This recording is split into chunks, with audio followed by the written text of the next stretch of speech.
Assalamualaikum warahmatullahi wabarakatuh. Perkenalkan, nama saya Delia Octavia dari Prodi D3 Medis dengan NRB 221326682 dari kelas B.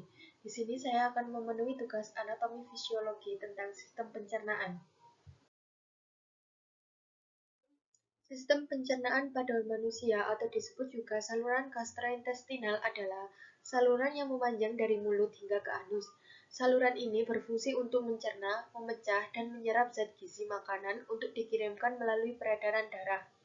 Organ-organ saluran pencernaan meliputi mulut, esofagus atau kerongkongan, lambung, usus halus, usus besar, rektum, dan anus.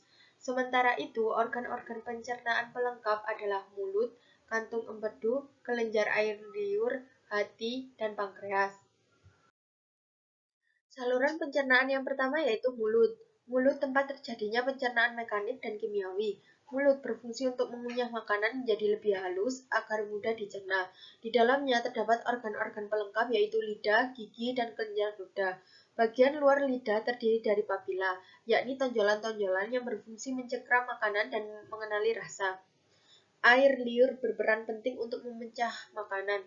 Air liur juga memecah karbohidrat dengan salah satu enzim, yaitu enzim petialin atau amilase.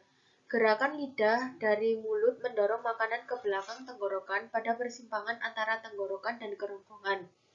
Terdapat katup bernama epiglotis yang mencegah makanan masuk ke dalam sistem pernafasan. Saluran pencernaan yang kedua yaitu esofagus atau kerongkongan. Esofagus atau kerongkongan adalah saluran yang menghubungkan mulut dengan lambung. Saluran ini merupakan jalan bagi makanan dari mulut menuju lambung.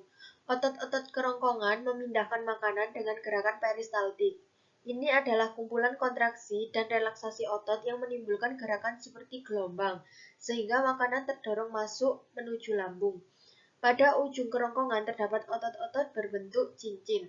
Otot-otot ini memungkinkan makanan untuk masuk ke lambung dan kemudian menutupnya untuk mencegah makanan dan cairan naik kembali ke kerongkongan. Saluran pencernaan yang ketiga yaitu lambung. Lambung adalah organ berbentuk huruf J yang berukuran sekitar 2 kepalan tangan. Lambung terletak di antara esofagus dan usus halus pada perut bagian atas. Lambung memiliki 3 fungsi utama dalam sistem pencernaan manusia, yaitu menyimpan makanan dan cairan, mencampur makanan dan cairan pencernaan, serta mengosongkan isinya ke dalam usus kecil. Saluran pencernaan yang keempat yaitu usus halus. Usus halus adalah saluran kecil selebar 2,5 cm dengan panjang sekitar 10 meter. Usus halus terdiri dari 3 bagian, yaitu duodenum atau usus 12 jari, jejunum atau usus kosong, dan ileum atau usus penyerapan. Dinding bagian dalam usus halus penuh dengan tonjolan dan lipatan. Fungsi lipatan usus halus adalah memaksimalkan pencernaan makanan dan penyerapan zat gizi. Saat makanan meninggalkan usus halus, sekitar 90% zat gizi telah diserap untuk disebarkan oleh darah. Saluran pencernaan yang kelima yaitu usus besar. Usus besar membentuk huruf U terbalik di sekitar usus halus yang berlipat-lipat.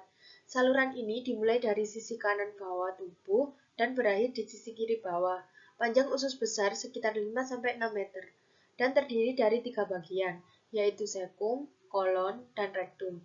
Sekum adalah kantong pada bagian awal usus besar.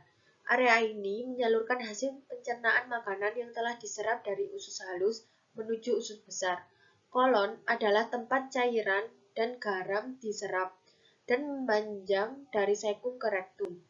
Fungsi utama dari usus besar yaitu membuang air dan mineral elektrolit dari ampas makanan yang tidak tercerna, lalu membentuk limbah padat yang dapat dikeluarkan bakteri dalam usus besar, membantu memecahkan bahan yang tidak tercerna tersebut. Saluran pencernaan yang keenam yaitu rektum dan anus. Sisa isi usus besar yang telah menjadi feses kemudian disalurkan ke arah rektum. Rektum adalah bagian akhir dari usus besar yang berfungsi sebagai tempat penampungan feses sementara sebelum dikeluarkan dari tubuh. Saat rektum sudah mulai penuh, otot-otot di sekelilingnya akan terangsang untuk mengeluarkan feses. Inilah yang membuat Anda merasa mulas dan ingin buang air besar. Feses nantinya akan dikeluarkan melalui anus. Anus merupakan bagian paling akhir dari saluran pencernaan yang berbatasan langsung dengan lingkungan luar. Fungsi anus tak lain adalah sebagai tempat keluarnya feses. Otot-ototnya bisa berkontraksi di bawah kendali Anda untuk mengatur pengeluaran feses. Sekian penjelasan dari saya, semoga bermanfaat. Apabila ada salah kata dan ucapan, saya mohon maaf yang sebesar-besarnya. Terima kasih. Assalamualaikum warahmatullahi wabarakatuh.